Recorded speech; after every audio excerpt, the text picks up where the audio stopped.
Claire notices that Rudd didn't give his best in the battle, but he had perfect movements, postures, and accuracy.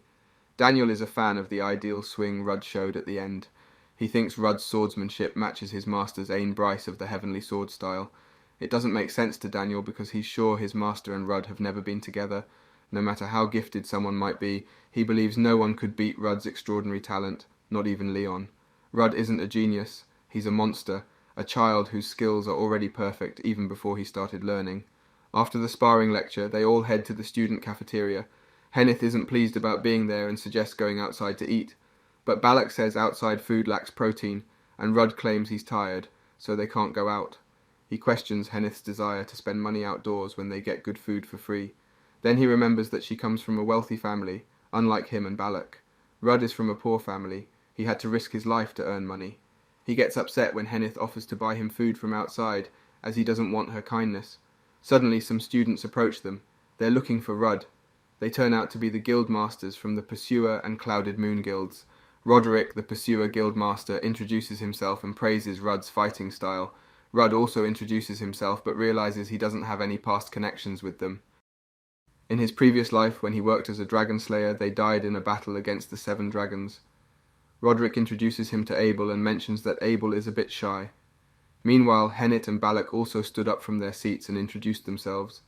Henneth was curious about why they were in the students' cafeteria, and Roderick explained that they were alumni of the academy, so they often came there to eat.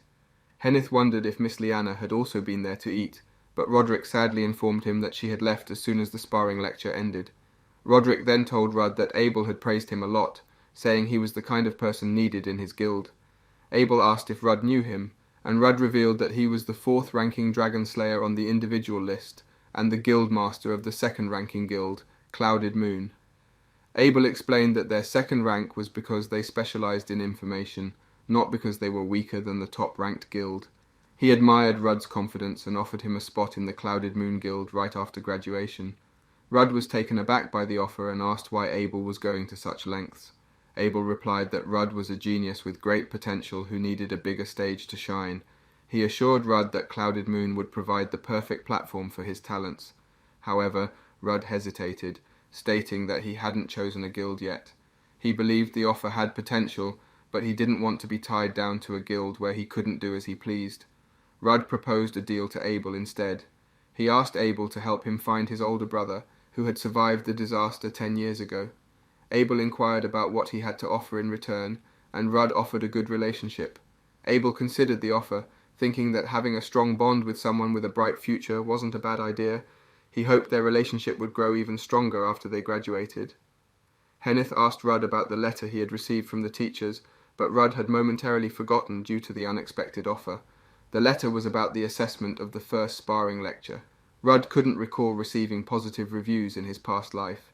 He was about to open and check the letter, but Henneth assured him there was no need. She believed it would contain only good things that his family would be proud of. As Rudd pondered Henneth's unusual behavior, he wondered if something he had mentioned about his brother had bothered her. Then he remembered her elder sister, who was in a coma. Balak was curious about Rudd's brother, and asked him what kind of person his brother was. Rudd replied that his brother was incredibly kind, so kind that it made someone feel like an idiot. However, despite being an indomitable dragon slayer, his brother struggled because of his incompetent younger sibling. Rudd couldn't help but reminisce about his brother, describing him as immensely powerful, someone he couldn't even compare to. Balak tried to reassure Rudd, and promised to help him find his brother. Just as they were talking, Henneth interrupted them, urging them to open the letters they had received. Henneth eagerly opened her letter, which informed her that she had great potential to become a formidable battle wizard. Balak, on the other hand, received a letter that seemed to inflate his ego. It praised his perfect body, outstanding strength, reflexes, and even his beautiful muscles. Balak couldn't resist bragging about his gorgeous muscles, claiming even the professors acknowledged them. Now it was Rudd's turn to open his letter, but Henneth offered to read it for him. To their shock, they noticed a sign on Rudd's letter that indicated the professors were calling him to choose them. After a while, Rudd entered the staff room where all the teachers eagerly awaited him.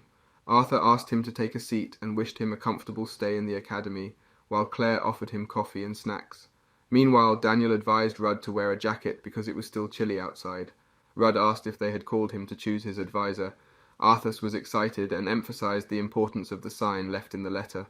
After the sparing class, the first-year students were assigned to professors based on their traits. Sometimes a professor directly contacted a student, and these signs indicated just that. Claire emphasized that they prioritized the student's opinion and asked Rudd to choose one of them. Rudd acknowledged that they were all great teachers, but he had a special connection with Daniel, who had taught him the way of the sword in his past life. So he chose Daniel, expressing his desire to learn the course of the blade from him, which made Daniel very happy. However, Rudd had a condition. He asked Daniel to take him as his direct disciple. This revelation shocked everyone in the room. Daniel questioned Rudd, asking if he understood the significance of being a direct disciple. Rudd explained that there was no successor to carry forward the legacy of the sky-piercing technique, an ancient swordsmanship and mana-using technique designed to slay flying dragons. It had been taught to only one heir in each generation in his past life. Professor Daniel, a skilled swordsman, was the student of a legendary swordsman. His older brother was next in line to inherit the legacy. Daniel wondered how his brother knew the secret technique was empty. He thought his brother wanted him to be the heir, but hadn't expected him to bring it up first. He asked Rudd why he desired this power, and Rudd revealed that he wanted it because he was weak. Dragons had taken his friends and family, and he believed he could have saved them if he were stronger.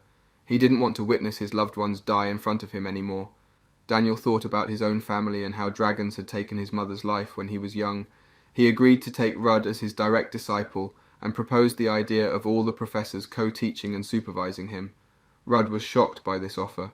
He recognized Rudd's talent and believed that teaching him just one sword technique would be a waste. If there was a way to unlock his potential, they had to try everything. Rudd questioned how he could learn from all the professors simultaneously, but Arthur thought it was a brilliant idea, as they needed a powerful dragon slayer.